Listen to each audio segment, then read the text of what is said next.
අපි අදත් කතා කරමු ඔබත් එක්ක වැදගත්ම වටිනම දෙයක් ගැන. ඒ කියන්නේ ඉංග්‍රීසි භාෂාව ගැන තමයි කතා කරමින් ආවේ පහුගිය වීඩියෝස් වලිනුත්. අදත් අපි හිතුවා ඒ පිළිබඳව දිල්කි ටීචර්ත් එක්ක කතා කරන්න. දැන් දිල්කි ටීචර් මම දැකලා තියෙනවා දවස් 7න් ඉංග්‍රීසි පුළුවන්. මාස 3යි ඔබ සැබෑවින්ම ඉංග්‍රීසි පුළුවන් කෙනෙක් බවට පත් වෙනවා. මෙහෙම අපි දැකලා තියෙන ඕන තරම් සෝෂල් මීඩියා වල, Facebook වල ඒ වගේ පෝස්ට් ෂෙයා වෙනවා. එතකොට ඉතින් ඕන කෙනෙක් අනේ මටත් දවස් 7න් පුළුවන් ද ඉංග්‍රීසි ඉගෙන ගන්න, ඔය ඔක්කොම මාස 3න් පුළුවන් නේ කියලා ඒකට පෙළඹෙනවා. ඇත්තටම පුළුවන් ද දවස් 7න් ඉංග්‍රීසි ඉගෙන ගන්න? ඇත්තටම පුළුවන් ද මාස 3න් ඉංග්‍රීසි ඉගෙන ගන්න? දවස් 7න් මාස 3න් එහෙම දැන් අපි තියෙනවනේ දේවාසිකවත් ඉගෙන ගන්න පුළුවන් කියලා පාඨමාලා සෑහෙන ප්‍රමාණයක් ලංකාව තුල තියෙනවනේ. ඉතින් මේ ඔය පාඨමාලාවලුත් එක්ක සාර්ථක වෙන පිරිසකුත් ඇති. හැබැයි අසාර්ථක වෙන පිරිසකුත් ඇති. එතකොට ඔය යන අපි හිතමු එක පාඨමාලාවකට ළමයි කියන්නේ අපි හිතමු ලොකෝ අය කියලා වැඩිහිටිය අය කියලා හිතමුකෝ. අපි හිතමු A level කරලා ඉවර වෙලා O level කරලා ඉවර වෙලා A level කරලා ඔහොමද ටාගට් කරගන්නේ. සමහර වෙලාවට රැකියාවලට අවුරුදු 25 30 අයත් උත්සාහ කරනවානේ. ඉතින් අර එතකොට අපි කල්පනා කරන්න ඕනේ කොහොමද මේක කරන්නේ? මේක කොහොමද වෙන්නේ? මට ඒක කරගන්න පුළුවන් වෙයිද? ඒ ගැටලුව තමන් හිතා ගන්න ඕනේ. මට ඇත්තටම ගැටලුවක් අපිට උනත් ඇති වෙනවානේ. අපි හිතමු අපිට ඉංග්‍රීසි බෑ කියලා හිතමුකෝ. එතකොට මේක කරන්නේ කොහොමද? කොහොමද මේක වෙන්නේ? සමහර අය ඉන්නවා try කරලා බලනවා.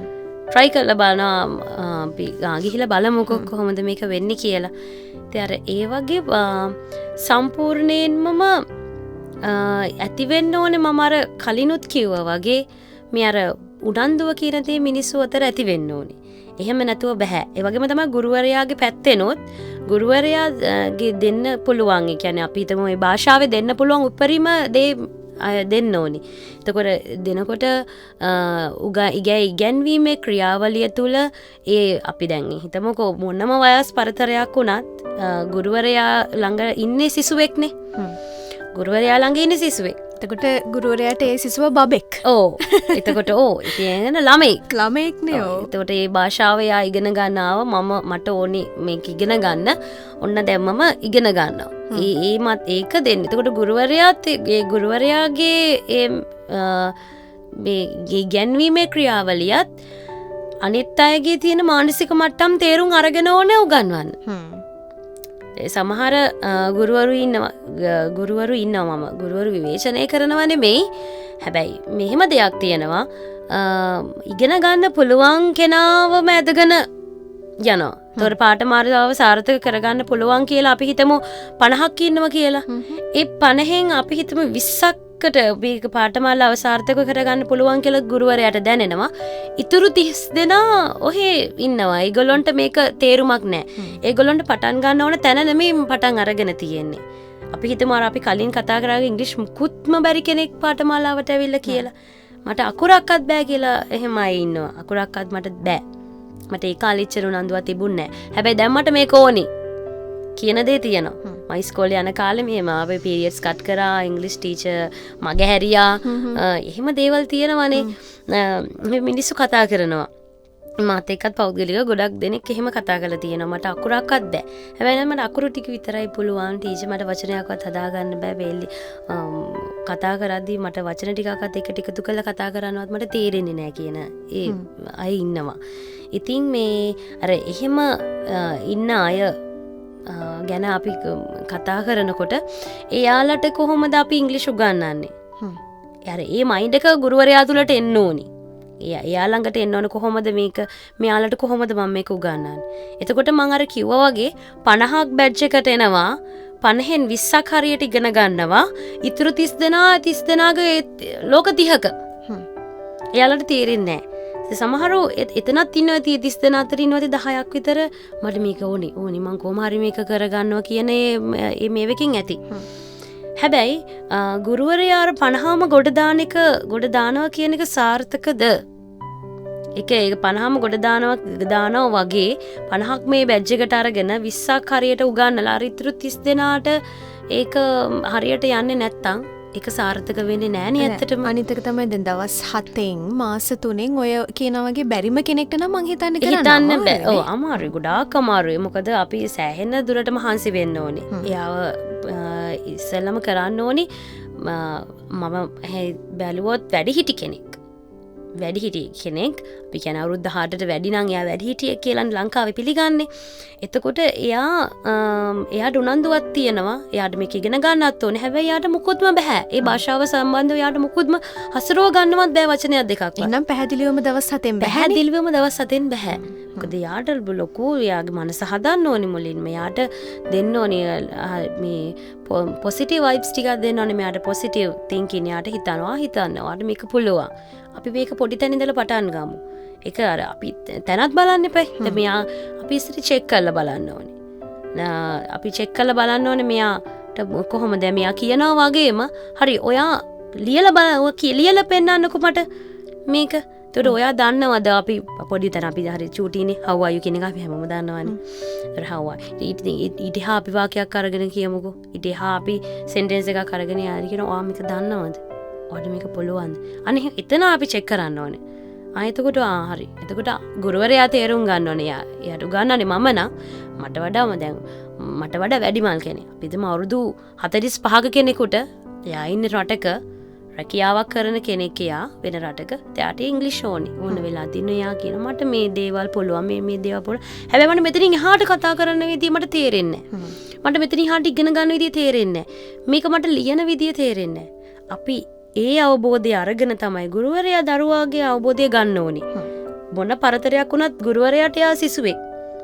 වයස් පරතරය ලොකු පරතරයක් වෙන්න පුළුවන්. ගුරුවරයා බාල වෙන්න පුළුවන්. දරුවා වැඩිමල් වෙන්න පුළුවන්. හැබැයි ගුරුවරයාට තියෙන්න ඕනේ ලොකු අවබෝධයක්. කොහොමද එයාව අපි හඳුනාගන්නේ? එයාගේ මානසික මට්ටම මොන වගේද?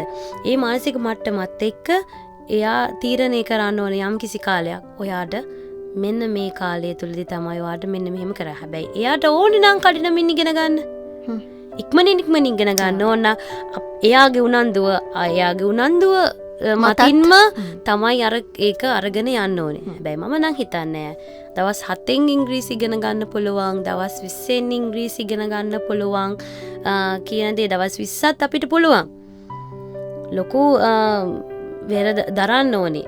ඒක ලොකු කැපකිරීමක් කරන්න ඕනේ. සිසුවගේ පැත්තෙනුත් ලොකු උනන්දුවක් තියෙන්න ඕනේ. ඒ වගේම ගුරුවරයාගේ පැත්තෙන ලොකු කැපකිරීමක් කරන්න ඕනේ. මෙන්න මේ දේ තමයි ඔයාට මේ අවශ්‍ය වෙලාවට මේක පාවිච්චි කරන්න. මේ අවශ්‍ය වෙලාවට මේක පාවිච්චි කරන්න කියලා. දැන් ටීචර් දැන් ඔතන ඔය ගැටලුව තියෙන්නේ අපි හිතමු අවුරුදු 45 50 60 වයසක ඉන්න මුකුත්ම ඇත්තටම කියනවා නම් අකුරු ටික විතරයි පුළුවන් කියලා කෙනෙක්ටනේ. අපි හිතමු මෙහෙම කෙනෙක් රැකියාවකුත් කරනවා, හොඳ රැකියාවක් කරනවා, හොඳ වෘත්තියක් කරනවා, යම් මට්ටමකින් ඉංග්‍රීසි ටිකක් කර අපි කියන්නේ චුට්ටක් ගොඩදා ගන්න පුළුවන් කියලා ඒ වචනේ කියනවනේ. පොඩ්ඩක් ගැට ගහ ගන්න පුළුවන්. පොඩි වචන ටිකක් කියව ගන්නත් පුළුවන්. අදහසකුත් ඔළුවේ තියෙනවා. හැබැයි එයාට ඒක ඉම්ප්‍රූව් කරගන්න ඕනේ. වැඩි දියුණු කරගන්න. හොඳට කතා කරන්න පුළුවන්. අපි හිතමු ක්ලයන්ට් මීටින් එකකට ගිහිල්ලා හොඳට ෆේස් කරන්න ඕනේ. හොඳ ප්‍රසන්ටේෂන් එකක් ඉංග්‍රීසි වලින් කරන්න ඕනේ. ඒ වගේ අය අපි ඕන තරම් දැකලා තියෙනවා. විශේෂයෙන්ම අවුරුදු 25 30 45 මේ වගේ වයස්වල පසුවන. එහෙම කෙනෙක්ට මොන වගේ තත්වයක්ද තියෙන්නේ මේ ඉංග්‍රීසි භාෂාව තුළ? කොච්චර වගේ කාලයක් යනවද? එහෙම කෙනෙක් කොයි විදිහටද එතන ඉම්ප්‍රූව් කරගන්න එන්න ඕනේ? ඔව් එතකොට දැන් මට කියනවා වගේ අවුරුදු 40 45 50 වගේ කියන අපි හිතමු 35 කියලා. 35 40 45 වගේ වයස් පරතරය කියලා කියමුකෝ. ඒතකොට ඊටත් අඩු වෙන්නත් පුළුවන්. ඊටත් අඩු වෙන්නත් පුළුවන්. එතකොට ඔය කාලය තුලදී ඒ කාලය කියන්නේ මිනිස්සු හරි පරිණත කාලයක්නේ. උනන්දුව කියන දේ හොඳටම තියෙන කාලේ. මම හිතන්නේ මම ගොඩක්ම මේ හිතන්නේ ඒගොල්ලොන්ට එහෙම භාෂාව අල්ලගන්න තියෙන මේ ප්‍රතිශතය අඩු වෙයි කියලා මම හිතන්නේ. කියන්නේ අර එයාලට භාෂාවක් හසුරව ගන්න පුළුවන්. හරි තැනින් පටන් ගන්නවා. හරි පොයින්ට් එකකින් පටන් ගන්නවා. මොකද්ද පොයින්ට් එක? ඒ පොයින්ට් එකත් එක්ක කියන්නේ හරි පොයින්ට් එක කියලා කියන්නේ මම අර කලින් කිව්වා වගේ ඉංග්ලිෂ් ඒ කියන්නේ අපි කතා කරන්න භාෂාව ඉංග්ලිෂ්නේ. ඒතකොට ඉංග්ලිෂ් කියන භාෂාවත් එක්ක මම අර මුලින් කිව්වා වගේ එයා ගුරුවරයාගෙන් අපි හිතමු කෝස් එකකට බැඳුණා කියලා. ඒ කෝස් එකකට එයා බැඳුණා. ඉංග්ලිෂ් කෝස් එකකට දැන් එයා ඕන ඉගෙන ගන්නවා. ඒ ඉගෙන ගන්න අතරතුරේ ඒකින්ම විතරක් එයා ඒක අරගෙන හරියන්නේ නැහැ. මම කියන්නේ ඊට වඩා තව උනන්දු වෙන්න ඕනේ. තව හොයන්න ඕනේ. දැන් මොකද අපි දවසින් දවස මේ ලෝකේ හරියට අලුත් දේවල් ලෝකෙට එකතු වෙන මේ ලෝකයක් නෙමෙයි තියෙන්නේ, මේ කාලයක් නෙමෙයි තියෙන්නේ. දවසින් දවස හැමදේම මොනවා හරි ඇඩ් වෙනවා, අප්ඩේට් වෙනවා. ඔව් අප්ඩේට් වෙනවා. මොනවාම හරි දෙයක් අප්ඩේට් වෙනවා. ඒතකොට ඉංග්‍රීසි ලැන්ග්වේජ් එකෙත් මොනවාම හරි වචනයක් එනවා. අලුත් දෙයක් එනවා. එතකොට ඒ අලුත් දේ අපි හොයන්න ඕනේ. ඇත්තටම අද දැන් අවුරුදු ගණනකට ඈතට ගියොත් ස්මාර්ට් ෆෝන් එකක් අපි දැකලවත් නැති කාලයක් තිබුණානේ. ස්මාර්ට් ෆෝන් එකක් දැකලවත් නැහැ. එතකොට ලැප්ටොප් එකක් කියන එක ආවෙත් මෑතකදීනේ. මේ අවුරුදු 15ක් 16ක් අතර කාලය තුල තමයි ලැප්ටොප් එක කියන්නේ ලෝකෙට ආවේ. එතකොට ඉන්ටර්නෙට් කියන දේ එක්ක හරි මේ පහසුයි අපිට මේ හැමදේම ඉගෙන ගන්න. ඇත්තටම අපි වාසනාවන්තයි මේ කාලේ ඉන්න මිනිස්සු. හරි වාසනාවන්තයි. ලොකු දේවල් ඉගෙන ගන්න පුළුවන්. ගොඩක් දේවල් ඉගෙන ගන්න පුළුවන්. ලෝකයේත් එක්ක මොකද මම විතරක් නෙමෙයි සෝෂල් මීඩියා හරහා තව ගුරුවරු ඉන්නවා. ඒගොල්ලොන්ගෙන් ඉගෙන ගන්න පුළුවන්. එතකොට මගෙන් වගේම තව අයගෙන් ඉගෙන ගන්න පුළුවන්. එතකොට පිට රටවල් වල ඉංග්‍රීසි ටීචර්ස්ලා ඉන්නවා. මම දැකලා තියෙන ගොඩාක් වීඩියෝස් මම බලලා තියෙනවා. අපිත් අප්ඩේට් වෙනවන්නේ ඒවයි. අපිත් දවසින් දවස ඉංග්‍රීසි කියන දේ ඉගෙන ගන්නවා. කියන්නේ ඉගෙන ගැනීම කියන දේ ඕනම වයස් පරතරයක් තුළදී ඉගෙන ගන්න පුළුවන්. ඉගෙන ගන්නවා කියන දේ. එතකොට අපි ක්වොලිෆිකේෂන්ස් අපිට කියලා අපි සුදුසුකම් හදා ගන්නවා. අපිට ක්වොලිෆිකේෂන්ස් අපි හදා ගන්නවා. අපිට ආස දේවල් අපි ඉගෙන ගන්නවා. මට මං ආසයි සින්දු කියන්න. එතකොට මට ඕනේ සින්දු කියන්න. එතකොට මට ඕනේ ඉංග්‍රීසි කතා කරන්න. මං ආසයි ඉංග්‍රීසි කතා කරන්න. මට ඕනේ මේ දේ කරන්න. උනන්දුව මතත් එක්ක හරි මඟ පෙන්වීමකුත් එක්ක මේ දේකට සම්බන්ධ කරගෙන කරොත් හරියට Tamante ඒ භාෂාව හරියට ලස්සන හසුරව ගන්න පුළුවන්. හරි. අපි දැන් මෙහෙම හිතමුකෝ. දැන් මගෙන් ප්‍රශ්න ඇහුවා වගේ දවස් 7න් ඉංග්‍රීසි කතා කරන්න පුළුවන්ද? මාස 3න් පුළුවන්. ඉතින් අපිට පුළුවන් මෙහෙම. කරන පාඩමාලාවේ මොනවා හරි දැන් අපි වාක්‍ය ටිකක් අපිට කටපාඩම් කරවන්න පුළුවන්. ඔයා දැන් ඔන්න මෙහෙම ඇහුවොත් ඔයා මෙහෙම කියන්න. හරි. මෙහෙම ඇහුවොත් ඔයා මෙහෙම කියන්න. දැන් අර අපි හිතමු අපි කතාවක් කියනවා කියලා. දැන් අපිට වෙච්ච සිදුවීමක් අපි තව කාට හරි කෙනෙකුට ඉංග්‍රීසි වලින් අපි කියනවා. ඒ වෙච්ච සිදුවීම අපි කටපාඩම් කරපු දෙයක් තමයි අපි කියන්නේ. හැබැයි අපිට තව වෙච්ච දෙයක් දැන් කටපාඩම් කරලා හැබැයි අපිට ඊට දෙයක් වෙලා තියෙනවා. අපි ඒ දේ කොහොමද කියන්නේ කියන දේ අර කටපාඩම තුලින් අපිට ගන්න බෑනේ. එතකොට මම කියන්නේ දවස් 7 කියන දේ. දවස් 7 එතකොට දවස් 10 12 මාස 2 මාස 3 වගේ පාඨමාලාවල් ඔහොම ඉති කටපාඩම් කරවන්න පුළුවන් වුණත් හැබැයි අපි සාමාන්‍ය ජීවිතේදී කොහොමද ඉංග්‍රීසි හරියට හසුරවන්නේ කියන දේ මේ දෙන්නේ නැහනේ ළමයෙකුට නේද? ඕනම මං කියන්නේ ඕනම වයස් කාණ්ඩයක ළමයෙකුට මේ කොහොමද අපි ඒක අපේ ජීවිතෙත් එක්ක අපි මේ ගෙවෙන ජීවිතෙත් එක්ක කොහොමද ඒක මේ ලයිෆ් ටයිම් එක කොහොමද ඉංග්‍රීසි වලින් අපි කියන දේ දෙන්න බෑ. පොදුවේ දෙන්න පුළුවන්. උදේට නැගිටිනවා. රාට නිදා ගන්නවා. 3 වෙලම කනවා. එතකොට වතුර බොනවා. දැන් ඕවා අපි සාමාන්‍යයෙන් අපේ සාමාන්‍ය ජීවිතේ කරන දේවල්නේ. හැබැයි අපිට වෙච්ච දෙයක් අපිට වුණ දෙයක් සිටුේෂන් එකක් අපි කොහොමද මිනිස්සුන්ට දෙන්නේ? ඉතින් ඒක නිසා මම කියන්නේ භාවිතයත් එක්ක ඉංග්‍රීසි භාවිතයත් එක්ක ඉගෙන ගන්න. තමන්ගේ දේවල් කොහොමද වචන තමන්ට කියලා වොකැබුලරි එක වචන මාලාවක් තමන් ළඟ තියාගන්න. ඒවත් එක්ක කතා කරන්න. ඒවත් එක්ක වැරදි හරි කමන්නේ මිනිස්සුන්ට කතා කරන්න පුළුවන්. ඒකට හරි ලස්සනට ඉංග්‍රීසි කතා කරන්න පුළුවන් භාවිතයත් එක්ක තමයි මගේ තියෙන මතය ඉංග්‍රීසි යූස් කරන්න උපරිම යූස් කරන්න කරනවත් කරනකොට අපිට වැරදි යූස් කරනකොට ග්‍රැමර් ටික අපි ලස්සනට හදාගෙන ස්පෝකන් ටික අපි හරි ලස්සනට හදාගෙන ලියන කියන දේවල් කතා කරන විදිය ඕවා මිනිස්සුත් එක්ක අපි කතා කරනවා මිනිස්සු hina වෙන්න පුළුවන් අද hina වෙන්න පුළුවන් හෙට hina වෙන්න පුළුවන් හැබැයි අපි මනසින් එතනින් වැටෙන්නේ නැතුව කමක් නෑ අද මට වැරදුනා මං ඒ වැරද්ද ආයේ හෙට හදා ගන්නවා මං ඒ වැරද්ද ආයේ හෙට කරන්නේ නෑ ආයේ හෙට වැරද්දක් වුණා මට මෙතනදී පොඩි වැරද්දක් වුණා තමයි එයා hina වුණා තමයි හරි කමක් නෑ මම තාම ඉගෙන ගන්නවනේ හරි ඊට පස්සේ ඊළඟ දවසේ අපි ඒ වැරද්ද ආයෙ කරන්නේ නැතුව ඒක වැරදි හිමීට ඒක ලස්සනට හදාගෙන ගියොත් අපි හරි ලස්සනට ඉංග්‍රීසි කතා කරන්න බැරි කමක් නැහැ පුළුවන්. හැබැයි කටපාඩම් ඔස්සේ නම් කරන දවස් 7 මාස 2-3 කෝසස් වලින් නම් කරගන්න අමාරුයි. අපි මෙහෙම හිතමුකෝ. අපි උදාහරණයක් විදියට ගමු. දැන් අපි තියනවා දැන් අපි ඉංග්‍රීසි වලින් අපි හිතමු උගන්වනවා කියලා මම ගෙදර යනවා. තර මම ගෙදර යනවා I go to the home තර මම ගෙදර යනවා එතකොට මම ගෙදර යනවා කියන දේ තියෙනවා තර මම ගෙදර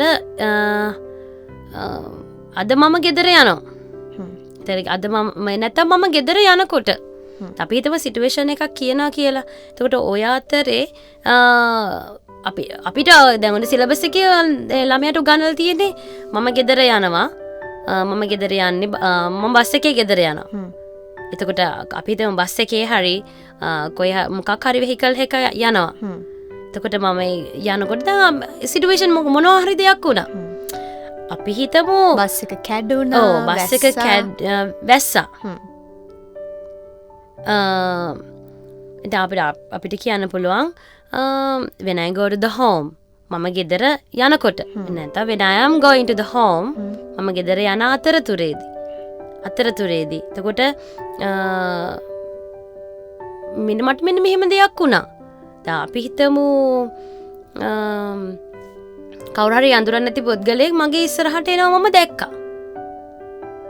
අපිට මං ඉස්සර නැත්නම් පාරේ ඈත කවුරු හරි අඳුරන්නේ නැති පුද්ගලයෙක් ඉන්නවා. මම දැක්කා. එතකොට I saw a strange person. තර අපි කොහොමද දැන් ඒක අපි කොහොමද කියන්නේ? තර අපිට උගන්වලා තියෙන අපි මම ගෙදර එනවා. බස් එකේ හරි කාර් එකේ හරි දැන් මම ගෙදර යනවා. නැත්තම් ගෙදර ගිහිල්ලා මම කරන දේවල් නැත්තම් එතන අතරතුරේදී මොනවද වෙන්නේ කියන දේවල් ඕවා දන්නවද? වාක්‍ය දිග කරගන්න ඒකේ සිටුේෂන් එක කියන්නේ සිටුේෂන් එක පැහැදිලි කරන්නේ කොහොමද? එතකොට මේ හැමදේම කොහොමද අපි මේ ඉංග්‍රීසි වලට හසුරවගෙන අපි කතා කරන්නේ? දර ඒ දේවල් එක්ක අපි හරි තැනින් ඕන ඉගෙන ගන්න. හරි දේ ඕන ඉගෙන ගන්න. කෙටි කාලයක් වෙන්න පුළුවන්. කෙටි කාලයක් තුලදී ඒක අපි හරි දේ කොහොමද ඉගෙන ගන්න කියන දේ අපිට ප්‍රශ්නයක් එනවා. කොහොමද අපි ඉගෙන ගන්න? ඉතින් අපි ඒ කෙටි කාලයක් තුල ඉගෙන ගන්න නම් හරි හරිම තැනකට යොමු වෙලා හරි දේ ඉගෙන ගත්තොත් අපිට පුළුවන් උනන්දුවත් එක්ක අපිට පුළුවන් මේ හැමදේම කරගන්න භාෂාව තුලින්. ඕනිම දෙයකට උනන්දුවක් ඕනේ.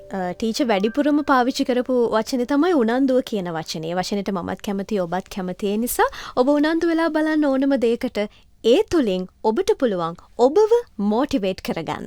හමු වෙමු.